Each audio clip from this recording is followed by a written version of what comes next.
y como especialista en suelos, inicialmente, iniciamos trabajos sobre la forma de hacer más eficiente el periodo de cultivo. Intercalábamos cultivos de primero y segundo cultivo y de qué forma hacer más eficiente el sistema de producción. Entonces, iniciamos con cultivos de invierno, en este caso era lo que dominaba el trigo, y luego se hacían siembras de segundos cultivos y los mismos cultivos se sembraban de primavera. Los de primavera producen mucho más porque tienen un ciclo más largo, se aprovecha mejor el ambiente, en este caso luz, temperatura y agua. Y los de segundo cultivo, por acortárseles el periodo, entonces, y también había menos radiación porque se sembraban después de trigo, ya se sembraban en fechas tardías, pero haciendo algunos arreglos, se adelantaba un poco la fecha de siembra, por lo menos 2 o 3 semanas, y era muy fuerte el incremento en rendimiento. Entonces, eso fue inicialmente. Posteriormente, ya cuando vino la crisis de agua, se empezaron a implementar sistemas de riego por goteo en la región.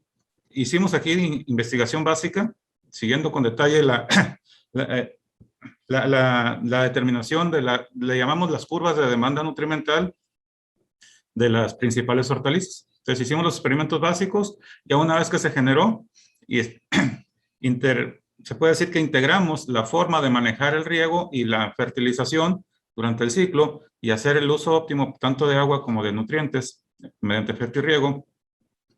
Y así se implementó todo el manejo de fertirriego en hortalizas a partir del año 90, alrededor de los 2000. Ya sacamos esa información, se trabajó en conjunto con muchos productores para validar y al mismo tiempo pues ellos afinando, porque se trajo la tecnología de otros lados, pero no se tenían muchas bases. O cuando sí se tenía, pues no se las pasaban. Entonces tuvimos que generar todo acondicionado a las circunstancias de aquí de la región. Y así se generó toda la tecnología a partir del año de los 2000, 2005 ya se terminó. Y ahorita la mayoría de los productores ya tienen integrada toda esa serie de tecnología para el manejo de chile, cebolla, melón poco que se siembra aquí, pero se siembra ya mucha sandía.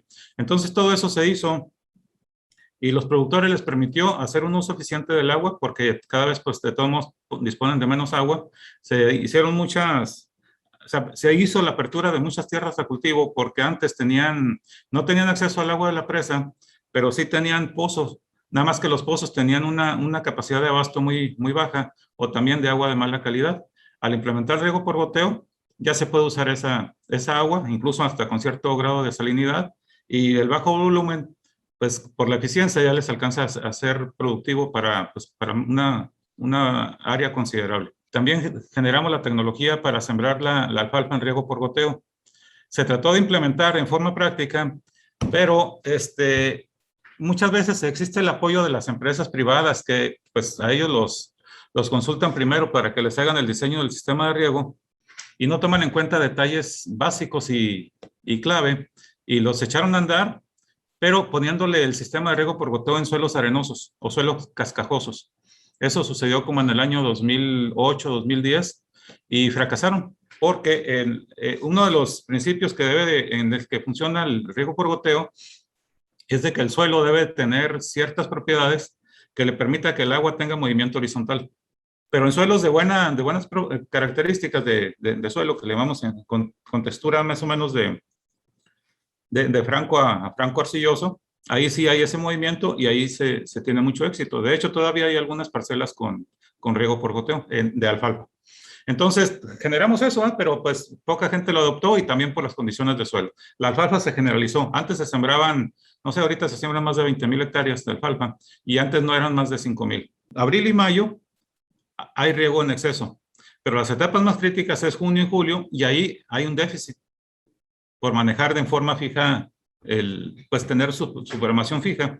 Entonces, cuando se requiere más agua, no es suficiente. Y en los primeros meses, cuando todavía no se requiere tanta agua, ahí le sobra. Entonces, no es más que cuestión de tomar en cuenta bien el clima y el grado de desarrollo del árbol para definir con detalle cuánta agua aplicar y de qué forma estarla distribuyendo. Entonces, también eso lo hemos generado, lo hemos divulgado mucho en directo con los productores en sus huertas y en eventos.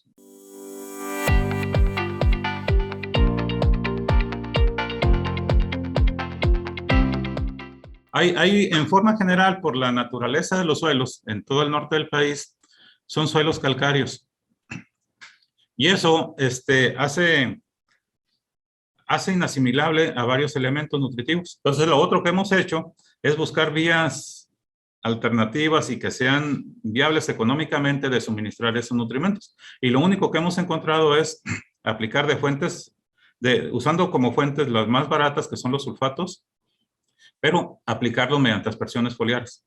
Entonces hemos encontrado las proporciones adecuadas en que se deben de mezclar esos elementos y la época oportuna de aplicarlos. También es muy importante que entre micronutrimentos es muy importante la proporción entre ellos, porque químicamente dentro de la fisiología del árbol hay un antagonismo muy fuerte. Si hay, por ejemplo, que hay exceso de zinc, inhibe automáticamente o inhibe al cobre y al fierro, o viceversa. Si domina fierro, inhibe a cobre y a zinc y a manganeso. Entonces, es muy importante la proporción que se debe de aplicar de nutrimentos. Y en nutrientes, en el manejo de los cultivos, pues el mejoramiento genético ha permitido también pues, resolver muchos problemas. Y otro problema muy fuerte que se ha resuelto es menor contaminación ambiental por el uso de agroquímicos. Han cambiado mucho la naturaleza de la forma de actuar principalmente de los insecticidas, perdón, y ahora se usan dosis mucho más pequeñas y un insecticida específico para la plaga en su momento más crítico y con una dosis bajísima.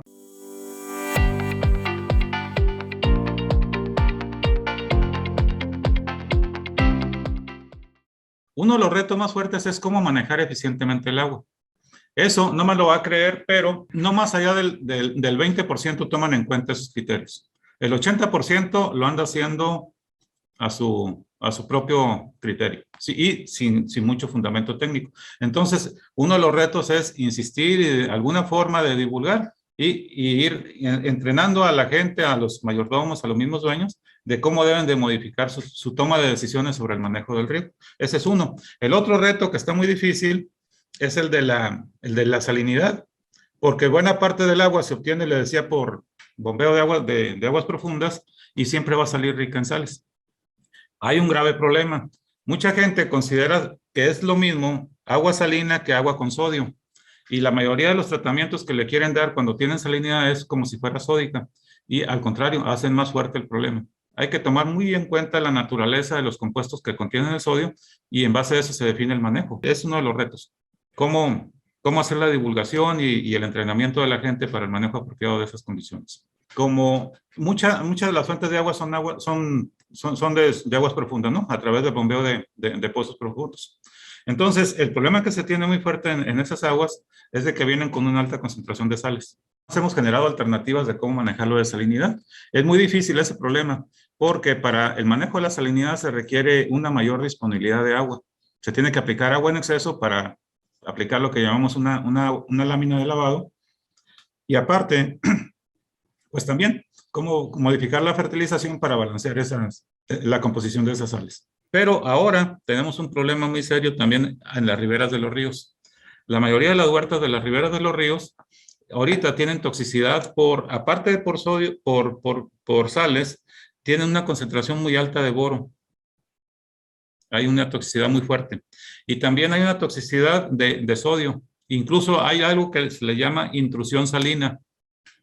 Como están en la ribera del río, por abajo en el subsuelo, pues se pone el nivel freático uniforme y les llega el nivel freático adentro de la huerta y los árboles están saturados de agua buena parte del año, o si no, por capilaridad les sube las sales. Entonces, esa es otra fuente de salinidad y que ya les está causando problemas muy serios. Entonces, ese es otro de los retos, porque en la mayoría de las aguas de los ríos vienen aguas negras y muy ricas en sales, en boro y en muchas otras cosas. Y bueno, no, nos faltaría mostrar con detalles si hay metales pesados u otras cosas. Pero agronómicamente lo que sí hemos visto es una generalización de altas concentraciones de sodio y toxicidad por boro.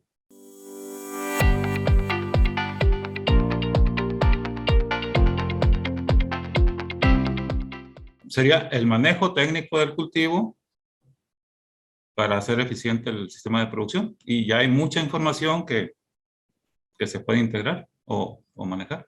y de esa forma hacemos un uso muy eficiente de todos los insumos, tendríamos buenos rendimientos y pues gradualmente ir aportando nuevas tecnologías pues, para que sigan haciendo más eficiente todos los sistemas.